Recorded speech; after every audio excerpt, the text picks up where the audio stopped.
మన దేశంలోనే the best varicose vein hospital. కానీ ఫిల్మ్ ఇండస్ట్రీలో ఒక అమ్మాయికి గ్లామర్ పాత్రలు జనరల్గా అందరికీ వస్తూ ఉంటాయి, కానీ ఆర్టిస్ట్ వాళ్ళలో ఉన్న నటనని బయటికి తీసుకురాగలిగే డైరెక్టర్లు కానీ, అలాంటి సినిమాలు కానీ, అలాంటి కథలు కానీ, you are really so blessed. ఒక స్వయం కృషి తీసుకున్న, వందే మాత్రం తీసుకోవాలంటే టి కృష్ణ గారు అండి. అవునండి, ఆయనకి నేను రుణపడి ఉన్నాను, థ్యాంక్స్ చెప్పుకోవాలి. ఎందుకంటే ఆయన ఎక్కడున్నా ఆయన బ్లెస్సింగ్స్ ఉన్నాయి. తనలో ఒక నటన ఉందన్నది నేటి భారతంలో తీసుకొచ్చాడు బయటికి. తీసుకొచ్చి నాకు రావాల్సిన పేరు అద్భుతంగా వచ్చింది. ఓ విజయశాంతి ఓన్లీ గ్లామర్ కాదు, తను నటించగలుగుతుందని ఆ క్రెడిట్ కృష్ణ గారికి వెళ్తుంది. ఆయన ఏం చేశారు, అక్కడితో కాకుండా ఆయన అన్ని సినిమాల్లో విజయశాంతినే ఉంచాలి అంటే ఆయన మైండ్ సెట్లో ఏముంది, ఓ రెవల్యూషనరీ ఫిల్మ్స్ అంటే అది తను సూట్ అవుతుంది, ఆయన రాసుకున్న కథకి ఆ పాత్రకి తను న్యాయం చేయగలుగుతుంది, తన ఎక్స్ప్రెషన్స్ బాగా రాబట్టగలుగుతుంది, సో బాగుంది అన్నది ఆయన మైండ్లో పెట్టుకుని ప్రతి సినిమాకి ఇంక తనే ఉండాలి, శాంతమ్మే ఉండాలి. ఆయన ఆప్యాదిగా పిలిచాడు శాంతమ్మని. సో ఆయన ప్రతి సినిమాలకు పెట్టేవారు. నేను ఒక స్టేజ్లో అన్నాను, అన్న అని పిలిచేదా, అన్న మీకు బోరు కొట్టదా, అన్ని సినిమాల్లో నేనే పడతాను, ఇంకొక హీరోయిన్ పెట్టండి అన్న. లేదు లేదు శాంతమ్మ నువ్వే చేయాలి, నువ్వే బాగా చేస్తున్నావు అనేసి. ఒక స్టేజ్లో అయితే ప్రతిఘటన అయితే నేను అన్నాను, కథ విన్నాను బాగుంది, బట్ నాకు డేట్లు కుదరలేదు, టోటల్గా బిజీగా ఉన్నాను. అప్పుడు అన్నాను, అన్న కుదరట్లేదు అంటే నువ్వు చెయ్యాలి, ఇది నువ్వు చేయకపోతే నేను చెయ్యను, భీష్మించి కూర్చున్నాడు ఆయన. ఇంకా ఏంటంటే ఆఖరికి అందరు ప్రొడ్యూసర్లు రిక్వెస్ట్ చేసి ఒక నెల నాకు ఇవ్వండి అని 1 month నాకు వెళ్ళాను, వైజాగ్ వెళ్ళి కంప్లీట్ చేసుకుని వచ్చేసాను. సో అంటే నేను చేయలేను అనుకున్నది దేవుడు కూడా అక్కడ కూడా నువ్వే చేయాలన్నట్టు చేయించాడు. అదొక మలుపు. మళ్ళీ సూపర్ స్టార్ అన్నది ప్రతిఘటనతో స్టార్ట్ అయింది నాకు ఆ టైటిల్. కానీ అప్పట్లో ప్రతిఘటన అంటే ఒక రెవల్యూషన్ తీసుకొచ్చి, అసలు యాక్చువల్గా చాలా చిన్నమ్మాయి నేను. ఎగ్జాక్ట్లీ అందరూ ఏమన్నారంటే అదేంటి కృష్ణ మరీ చిన్నపిల్లతో యాక్ట్ చేపిస్తున్నావు, ఒక లెక్చర్ క్యారెక్టర్ అంటే ఒక 30 ఏళ్ళు 40 ఏళ్ళు ఊహించుకుంటారు, బట్ ఆల్మోస్ట్ చాలా యంగ్ నేను అంటే అందరూ క్రిటిసైజ్ చేశారు. అదేంటది ఆవిడ మరీ చిన్నపిల్ల ఉంది, చేయగలుగుతుందా, చేయలేదు, తప్పు చేస్తున్నావు, డెసిషన్ రాంగ్ అవుతుంది అని కృష్ణ గారితో అంటే నాకు తెలుసు ఏం చేయించాలని కొంచెం గెటప్ అంతా వేసి మూడేసి కొంచెం పెద్ద అమ్మాయిలా కనపడేటట్టు చేసి నేను కూడా ఛాలెంజ్గా తీసుకున్నాను. ఎప్పుడైతే క్రిటిసైజ్ చేశారో నువ్వు చేయలేవేమో అని, ఎందుకు చేయలేను, నన్ను ఎప్పుడు అలా అంటే నాకు నేను ఊరుకోలేను, ఇంక దాన్ని ఛాలెంజ్గా తీసుకుంటాను. ఇంక తీసుకుని సో కృష్ణ గారు పట్టుబట్టడం, నేను ఆ ఛాలెంజ్గా తీసుకోవడం, అది అద్భుతంగా సక్సెస్ అయింది. అది మలుపు తిరిగింది నా లైఫ్ దాంతో. మీలో నటనని బయటికి తీసుకొచ్చింది ఒక మాస్. అందరూ గ్లామర్ని చూస్తే ఆయన మాత్రం మీలో ఉన్న అంతే. ఫస్ట్ కృష్ణ గారికి క్రెడిట్ వెళ్తుంది, దాని తర్వాత మిగతా వాళ్ళందరూ మంచి డైరెక్టర్లు, గొప్ప డైరెక్టర్లు పనిచేస్తారు, డిఫరెంట్ క్యారెక్టర్స్. బట్ ఆ అమ్మాయిలో ఆ టాలెంట్ ఉన్నదని తీయాలి కదా ఎవరో ఒకళ్ళు, అది టి కృష్ణ గారు. అవును మ్యామ్. కానీ ఒక ఆర్టిస్ట్కి తన జీవితం మొత్తం మీద చూసుకుంటే మహా అయితే ఒక 2, 3 దొరుకుతాయేమో అలాంటి రేర్ కదా. కానీ మీ విషయంలో ఒక పెద్ద లిస్టే ఉందండి. నిజంగా నేను ప్రిపేర్ చేసుకున్నాను, చదవండి లిస్ట్. అసలు మామూలు కాదు. మీరు టి కృష్ణ గారితో చేసిన సినిమాల దగ్గర నుంచి, టి కృష్ణ గారితో దగ్గర మీరు 6 సినిమాలు కంటిన్యూస్గా చేశారు. అన్నింటికన్నా మించి అసలు మీరు చేసిన సినిమాలన్నింటిలో అద్భుతమైన ఆర్టిస్ట్ని బయట తీసుకొచ్చిన సినిమాలంటే 10ల సంఖ్యలో ఉన్నాయి. ఎవరికన్నా 3, 4 చెప్పుకోవడానికి ఉంటాయి అసలు. అలాంటిది యూఆర్ రియల్లీ బ్లెస్డ్ అండి నిజంగా. అది మా అందరూ దేవుడు ఎందుకో నా మీద కొంచెం ప్రేమ ఎక్కువైనట్టుంది, అందుకే అంత మంచి చేశాడు నాకు. మనసు మంచిది కాబట్టి మంచిగా జరుగుతుంది. నిజంగా నేను ఎప్పుడు ఎవరి గురించి చెడుగానో నాకు అనవసరం, నా పని, నా డ్యూటీ, నా ఇల్లు, అంతే. ఇదే నా ప్రపంచం అనుకున్నాను నేను. కానీ అదే ఒక అమ్మాయికి ఎక్కడన్నా మీకు తెలుసుండి ఒక అమ్మాయికి ఎక్కడన్నా అన్యాయం జరిగింది అని అంటే మాత్రం నిజంగా రామలం బయటకు వస్తుంది అనేది మొన్న అమ్మాయి విషయంలో చిన్నపిల్ల. అది మహిళలకి ఎప్పుడు న్యాయం జరగాలనేది మాత్రం నేను ఫస్ట్ నుంచి పోరాడుతూనే ఉన్నాను. నా వాయిస్ రేస్ చేశాను. నేను బాధగా ఉంటుంది, ఎందుకంటే ఒక మహిళగా నాకు తెలుసు ఆ కష్టాలు, ఎంత కష్టపడితే కానీ పొజిషన్కి రారు, ఎంత స్ట్రగుల్ అవ్వాల్సి వస్తుంది, ప్రతి చోట అడ్డంకి ఉంటుంది. అంటే మన ప్రొఫెషన్లో ఏ ప్రొఫెషన్ ఎన్నుకున్నా దాంట్లో అచీవ్ చేయడానికి అడ్డుపొలలు వేస్తూ ఉంటారు, వెనక్కి లాగుతూ ఉంటారు. సో ఆ పెయిన్ కానీ నాకు తెలుసు. అదీ కాక మొన్న జరిగిన ఇన్సిడెంట్ అయితే అది మరీ దారుణం అమ్మ. నాకు నిజంగా అది ఆ మధ్యన ఒక 3 months బేబీ, మళ్ళీ అది రిపీట్ చేయాలంటే మళ్ళీ నా మూడ్ పాడైపోద్ది. అది అంటే ఎలాంటి ప్రపంచం ఎలాగైపోతుంది, బాగుపడద్దు అనుకుంటే ఇంకా ఇంకా వర్స్ట్ అవుతుంది ఏంటి అన్నది నిజంగా బాధగా ఉంది. అది తెలియదు మరి మారాలమ్మా. అదే మొన్న చాలా రోజుల తర్వాత మీరు ఆ ఇష్యూ గురించి ఆ శవం అతనిది కాదు, మీరు అసలు ఏం చేశారో చెప్పండి అని డిపార్ట్మెంట్ వాళ్ళు బికాస్ ఫస్ట్ లేదంటారు కాస్త ఉందంటారు. అంటే ఒక వ్యక్తిని పట్టుకోవడానికి ఎందుకు ఇంత గేమ్ అనేది నేను చెప్పదలుచుకుంది ఆ రోజు. అండ్ నిజంగా నడి రోడ్డు మీద చంపాలి వాడిని, అంత కోపం వచ్చింది నాకు. సరే ఇంకా వీళ్ళు చేసే పోలీసులు చేసే గేమ్ అన్నీ చేస్తుంటారు, ఎన్కౌంటర్లు చేస్తారు, ఇవన్నీ చేస్తారు. బట్ ఏదైనా అది కరెక్ట్ కాదమ్మా. అది వాళ్ళకి ఎలా వస్తుంది ఈ ఆలోచన తెలియట్లేదు నాకు. పాప ఆ తల్లిదండ్రులు నిజంగా ఆ తల్లి నేను ఓదార్చలేకపోయినా, ఆవిడ కంటిన్యూస్ ఏడుస్తూనే ఉంది. ఆ పెయిన్ ఎంత ఉంటుందమ్మా నిజంగా, చాలా బాధ వేసింది నాకు. అండ్ నాకు వచ్చిన కోపాన్ని వాడిని అక్కడే పట్టుకుని కొడదామా చంపుదామా అని అంత కోపం వచ్చింది నాకు నిజంగా. అసలు ఆ చంటి బిడ్డ ఎంత ముద్దుగా ఉంది ఆ పాప. నిజమా, వాడికి ఒక బిడ్డ ఉన్నట్టుంది. ఐ డోంట్ నో మరి ఇలా మైండ్లో ఏమైనా దెయ్యం దూరుతుందా, రాక్షసులానో కూర్చుంటారో తెలియదు మరి. చిచి, సమాజం పాడైపోయిందమ్మా చాలా మ్యామ్. నిజం. మెయిన్ ఈ డ్రగ్స్ వల్ల వాళ్ళు ఏం చేస్తున్నారో వాళ్ళకి తెలియకపోవడం వల్ల గవర్నమెంట్ ప్రతి స్టేట్లో గవర్నమెంట్ చాలా సీరియస్గా తీసుకోవాలి ఈ విషయం మాత్రం. అంటే ఆ మత్తులో తేడా తెలియట్లేదు వాళ్ళకు కూడా, తల్లి చెల్లి బిడ్డ అన్న తేడా కూడా లేకుండా మృగంలాగా తయారైపోయారు. సో డ్రగ్స్ అనేది కంట్రోల్ చేయాలి, లేకపోతే టోటల్గా చట్టాలు ఇంకా స్ట్రాంగ్ చేయాల్సిందే. నాన్నగారు కాలం చేసిన తర్వాత మళ్ళీ టి కృష్ణ గారు కాలం చేసినప్పుడు మీరు అంతగా కదిలిపోయారని చెప్పి విన్నాను. అసలు అంటే ఆయన సినిమాల ద్వారా మీలో ఉన్న నటీమణిని బయటకు తీసుకురావడం ఒకటే కాకుండా ఆయనతో ఉన్నంత బాండింగ్ అంటే ఏం చెప్తారు మీరు? ఒక అన్న చెల్లెల్ని ఎంత అపురూపంగా చూసుకుంటారో అలాగా ఆయన కానీ వదిన ఆవిడ కానీ ఎంతో ఆప్యాయతగా. అప్పుడు గోపీచంద్ అంతా చిన్నపిల్లలు, ఇంకొక పెద్ద బాబు ఉన్నాడు, అబ్బాయి కూడా చనిపోయాడు, పాప ఒకటి ఉంది. సో అందరూ ఒక ఫ్యామిలీలా ఉండేవాళ్ళు నిజంగా, అంత అన్యోన్యంగా. ఆయన ప్రతిదీ కేర్ తీసుకుని శాంతమ్మ ఇది చేయాలి ఇది చేయాలి అనేసి అలాగన్నా. ఓసారి పొరపాటు అయ్యేది, అంటే యాక్టింగ్ ఈ సీన్ సరిగా రాకపోతే ఊరుకునేవాడు కాదు, తిట్టేవాడు ఆయన. ఈ రేపటి పౌరుల షూటింగ్లో అయితే పెద్ద సీను, కోర్టుని గుడి బయట పెట్టి లెంతీ డైలాగ్ పెట్టి చేయాలి. ఆయన అప్పటికి క్యాన్సర్తో బాధపడుతూ బెడ్ మీద పడుకొని డైరెక్షన్ చేస్తున్నారు. సో ఆ సీన్ ఏంటంటే గంటలు గంటలని చేతులు చేయాలి. నేను ఒక ప్యాటర్న్లో చేసుకుంటూ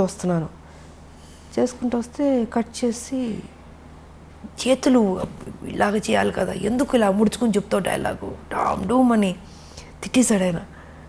నాకు అర్థం కాలే, ఎప్పుడు నేను చూడలేదు ఆయన్ని అంత ఎమోషన్ అయ్యి కోపం రావడం అనేది.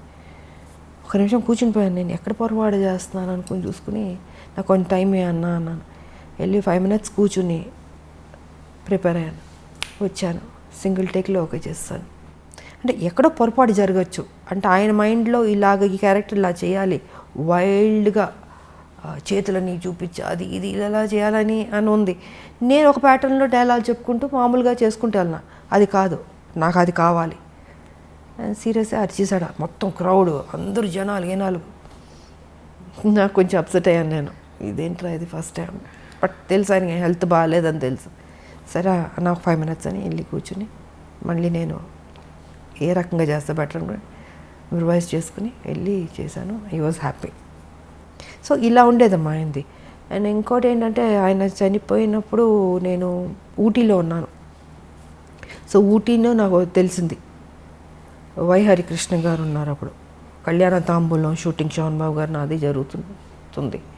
అంటే అప్పుడు తెలిసేటప్పటికి డెఫినెట్గా ఆయన నాకు గురువు, నాకు ఒక అన్న, అంత కేర్ తీసుకున్న లైఫ్ ఇచ్చిన ఒక గొప్ప వ్యక్తి. ఆయన చనిపోతే మనం ఎలా వదిలేస్తామని అక్కడి నుంచి ఊటీ నుంచి ట్రైన్ పట్టుకుని మొత్తం 2 ట్రైన్లు మారి వెళ్ళాను నేను. వెళ్ళి శ్మశానానికి వెళ్ళేటప్పటికి ఆల్మోస్ట్ అన్నీ అయిపోయినాయి. నేను రీచ్ అయ్యేటప్పటికి వదునున్నారు ఆవిడ అక్కడ. ఇంకా అప్సెట్ అయిపోయాను నేను. అంత గౌరవం నాకు ఆయన అంటే. సో అలా జరిగింది టి కృష్ణ గారు. కానీ టి కృష్ణ గారు కాలం చేసిన తర్వాత వాళ్ళ పిల్లలని చాలా దగ్గరుండి మీరు చూసుకుని వాళ్ళ చదువులతో సహా మీరు పట్టించుకున్నారని అన్నారు. అది ఎంతవరకు నిజం? అలాగని కాదు, వాళ్ళది ఏంటంటే వాళ్ళు ఎవరి దగ్గర ఏమి తీసుకోరు. వదిన ఆవిడ క్యారెక్టర్ ఏంటంటే ఒకళ్ళ సాయం తీసుకోదు ఆవిడ ఫస్ట్ నుంచి. ఆవిడ ఒక డిఫరెంట్గా, సో వాళ్ళ ఒక మెథడ్లో వాళ్ళ ఒక పద్ధతిలో వాళ్ళ లైఫ్ అలా ఉండేది. వీళ్ళు నాకు ఇది హెల్ప్ చేయాలి, ఈ హెల్ప్ తీసుకుంటాం అంటే తీసుకోరు వాళ్ళు. కొన్ని సందర్భాల్లో అడిగాము మేము, బట్ లేదు. సరే అనేసి ఇంకా పిల్లలు ఇంకా ఫారెన్ వెళ్ళి చదువుకుని, ఇంకొక అబ్బాయి ఏమో ఇంకా నేను నా ప్రొఫెషన్లో నేను తిరుగుతూ ఇలా ఉండేది. మధ్యలో బాబురావు ఆయన ఉండేవారు ప్రొడ్యూసరు. సో వారితో సినిమా మిగతాది భారతనారి ఇవన్నీ చేసి ఇలా ఉండేది. అప్పుడప్పుడు మాట్లాడేవాళ్ళం.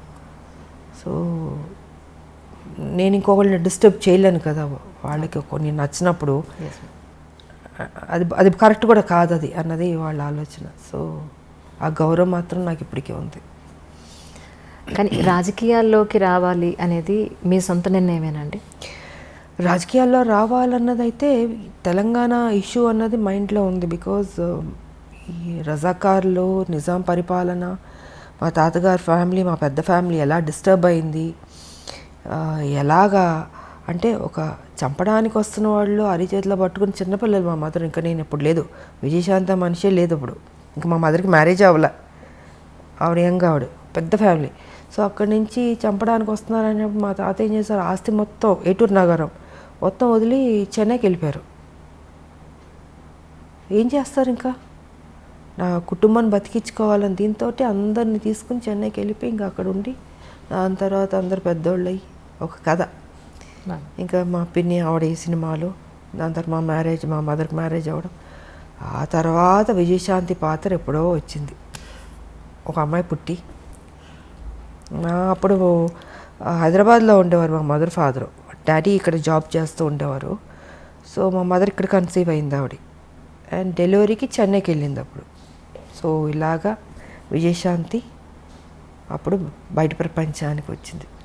కానీ సపరేట్ తెలంగాణ అప్పుడు సో అలాగా దీంతో నాకు మా మదరు ఒక సర్టన్ టైంలో ఇలా అలా చెప్పే మామూలు కూర్చుంటాం మదర్ నేను కూర్చుని మాట్లాడుకున్నప్పుడు ఏంటంటే ఆవిడ చిన్నప్పుడు ఏం జరిగింది, రజాకార్లు, నిజాం పరిపాలన ఇవన్నీ చెప్తూ చెప్తూ చెప్తూ ఎక్కడో తెలియని ఒక విత్తనం పడింది బుర్రలో. సరే ఆ సాఫ్ట్ కార్నర్ అలా అలా వచ్చి ఒక స్టేజ్లో తెలంగాణ అన్న దీని మీద ఒక టాపిక్ వచ్చినప్పుడు ఇంకా మా హస్బెండ్ కూడా yes you have to do అన్నది. ఇంకా ఆయన నన్ను టైం వచ్చింది ఎంటర్ ది డ్రాగన్ లాగా వార్ ఫీల్డ్లోకి దిగు అన్నది ఇంకా ఆయన చెప్పడం, మనం దిగడం మొదలుపెట్టాం. 1998 జనవరి 26 బీజేపీలో చేరడం జరిగింది. కానీ బాలకృష్ణ గారితో, చిరంజీవి గారితో ఎక్కువ సినిమాలు చేశారు. ఆల్మోస్ట్ 17-18 సినిమాలు దగ్గర దగ్గర. ఒక సినిమా అటు ఇటులో చిరంజీవి గారితో ఎక్కువ, బాలయ్య ఇద్దరు ఎక్కువ. జస్ట్ 1 or 2 మూవీస్, పెద్దగా డిఫరెన్స్ కూడా ఏం లేదు. అయితే నిప్పురవ్వ సినిమా తర్వాత మళ్ళీ బాలకృష్ణ గారితో చేయకపోవడానికి అంటే తర్వాత స్టోరీ ఏమీ సెట్ కాలేదంటారా? తర్వాత చేయకపోవడానికి కానీ ఎవరితో చేయకపోవడానికి కాదమ్మా, పరిస్థితులను బట్టి ఆ రోజుకి వేరే సినిమాల కమిట్మెంట్లు బట్టి. ఇప్పుడు ఒక సినిమా వచ్చినప్పుడు మనం చేయగలుగుతాం, బాగుంటే చేస్తాం. అలాగా ఆ తర్వాత మళ్ళీ నాకు నా ఇమేజ్ డిఫరెంట్గా వెళ్ళి కొంచెం ఆ హీరో ఇమేజ్ వచ్చేటప్పటికి నేను ఇంకూ హీరోయిన్ సబ్జెక్ట్స్ మీద ఆ హీరో ఫిల్మ్స్ లాగా ఎక్కువ చేయాల్సి వచ్చింది. సో కుదరలేదు నాకు, ఇంకా రెమ్యునరేషన్లు పెరిగిపోయినాయి. ఎగ్జాక్ట్లీ హైయెస్ట్ రెమ్యునరేషన్ తీసేసుకున్నాను. సో న్యాచురల్గా నేను ఒక హీరో అయిపోయాను కాబట్టి ఇంకా నా సినిమాలు నేను చేసుకుంటూ ముందుకు వెళ్ళాల్సి వచ్చింది. అలాగా గ్యాప్ వచ్చింది, అంతేగాని ఇంకేంటి. ఒక హీరోయిన్గా అప్పటి వరకు హీరో పక్కన హీరోయిన్గా యాక్ట్ చేసిన ఒక హీరోయిన్, టాప్ మోస్ట్ హీరోయిన్. మీరు ఆల్మోస్ట్ టాప్ మోస్ట్ హీరోలు అందరితో కలిసి మీరు వర్క్ చేశారు. అరవై మంది ఉంటారు అనుకుంటా, బహుశా 60 మంది హీరోలతో అనుకుంటాను. ఎగ్జాక్ట్లీ అంటే కొత్త వాళ్ళు, చిన్నవాళ్ళు, మా అందరూ ఆల్ అండ్ ఆల్. సో అలాంటి ఒక హీరోయిన్ తర్వాత మిమ్మల్ని బేస్ చేసుకుని స్టోరీస్ రావడం అనేది మొదలయ్యేది. దాని తర్వాత అలాంటి హీరోయిన్ని మళ్ళీ ఒక హీరో పక్కన పెట్టడం అని అంటే అది ఆల్మోస్ట్ ఇద్దరు హీరోల బరువు, ఒక మాట చెప్పాలంటే. అది కథాపరంగా కానీ ఆర్థికంగా. అంటే హీరో ఇమేజ్ వచ్చిన తర్వాత కూడా గ్యాంగ్ లీడర్ చేశాను కదా. Yes ma'am. గ్యాంగ్ లీడర్ చేశాను, మెకానికల్లుడు చేశాను. సో చేశాను నేను, బట్ ఎక్కువ దాని మీద నేను ఫోకస్ పెట్టాను. ఇంకా హీరో ఇమేజ్ ఒకటో రెండో తప్ప, ఇంకా దాని తర్వాత కుదరలే. ఒక హీరోయిన్కి హీరోయిన్ సెంట్రిక్ మూవీస్ రావడం అనేది ఇక అది పీక్ పరాకాష్ట అంటారా మీ ఉద్దేశ ప్రకారం? అంతే కదా. నేనే ఊహించుకోలేదు అసలు నా లైఫ్లో ఇలాగ ఒక హీరో ఇమేజ్ వస్తుంది, నేను యాక్షన్ సినిమాలు చేస్తాను, ఎంత రిస్క్ తీసుకుంటాను, ఎంత హైయెస్ట్ పేడ్ హీరోయిన్ అవుతాను, నేను నా లైఫ్లో నేను ఊహించలేదు. నిజంగా అది గాడ్ గిఫ్ట్ అనే చెప్పాలి. ఇప్పటికి ఇది ఎలా జరిగిందో నేను అనుకుంటాను అప్పుడప్పుడు కూర్చున్నప్పుడు, ఇది నిజమేనా, ఇది ఎంత మాయా ఒక్కోసారి. బట్ అది మాయే, లైఫ్ అంటే మాయే, ఏం ఉండదు. ఉన్నంతసేపే నాది అది ఇది అనుకుంటాం, చనిపోయిన నెక్స్ట్ మూమెంట్ ఎప్పుడు బాడీ తీసేస్తారు అనుకుంటారు. సో ఏది తీసుకెళ్ళాం మనం, ఒకటే ఒకటి తీసుకెళ్ళేది, ఒక మంచి పేరు ఒకటే తీసుకెళ్తాం.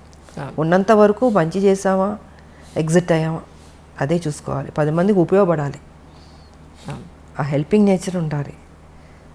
ఏది తీసుకెళ్ళినప్పుడు ఎందుకు స్వార్థం ఎందుకు ఉండాలి, ఎందుకు పిసినారులా ఉండాలి? 10 మందికి అన్నం పెట్టండి, కష్టం ఉన్న వాళ్ళని ఆదుకోండి. మీరు చనిపోయేటప్పుడు ఏమో తీసుకెళ్ళరు కదా, మరి ఎందుకు ఆ మెంటాలిటీ ఎందుకు అలా ఉంటుంది మీకు? అది కరెక్ట్ కాదన్నది నేను చెప్పదలుచుకుంది. 10 మందికి ఉపయోగపడి 10 మందికి కష్టంలో ఆదుకున్నా అనుకో, మనం చనిపోయిన తర్వాత అయ్యో మంచోళ్ళ ఆవిడ, మంచిది, మంచి చేసింది, అదొక్కటే తీసుకెళ్తాం. నిజం. మనకు కూడా తృప్తి ఉంటుంది జీవితంలో. బతుకున్నంత వరకు మంచి చేసాము, దేవుడా నాకింత చేస్తావు, నేనేం చేశాను, సమాజానికి ఏం చేశాను అన్నది ఉంటుంది కదండి. సో ఆ సమాజానికి ఏం చేయాలన్నది రాజకీయ పరంగా చేయగలుగుతాం, లేదా సోషల్ వర్క్ చేయగలుగుతాం. సోషల్ వర్క్ చేశాను, రాజకీయ పరంగా నేను చేసుకుంటూ వెళ్ళాను. బట్ దాని పెద్ద ఆర్భాటంగా పబ్లిసిటీలు చేసుకుని నాకు నచ్చదు. మొన్న కూడా మీ పుట్టినరోజు నాడు ఎంతమంది వచ్చారు మ్యామ్ ఆ రోజు? నేను చెప్పాను, నేను చూపించుకోను. అవును, నాకెందుకు అది, నాకు అది పబ్లిసిటీ చేస్తుంటే నువ్వు నిజంగా సేవ చేసినలాగా ఉండదు, స్వార్థం కోసం అన్నట్టు ఉంటుంది. సో అందుకే వదిలేయండి, నాకు తోచింది నేను చేసుకుంటూ వెళ్ళిపోతుంటాను అన్నది నా ఆలోచన విధానం. And for more videos, Please subscribe to iDream. Please subscribe to iDream. Please subscribe iDream. And please subscribe to iDream. For more videos, subscribe to iDream. please like, share and subscribe to the channel. Congratulations, iDream. Subscribe to iDream. Subscribe to iDream. So subscribe to iDream Media. iDream ki iDream team andarki huge congratulations. Please subscribe iDream Media. Please subscribe to iDream. Subscribe iDream. Please subscribe to iDream. iDream అంటే నా కళల channel subscribe చేసుకున్న నోరు తిరుగుతలేదు, మీరైతే గంట గుర్తు కొట్టండి. For more such videos, please subscribe to iDream. Subscribe to iDream. Please subscribe to iDream. Please subscribe iDream Media. Please do subscribe to iDream. Please subscribe to iDream Media. For best entertainment and information, please subscribe iDream. And don't forget to subscribe to iDream.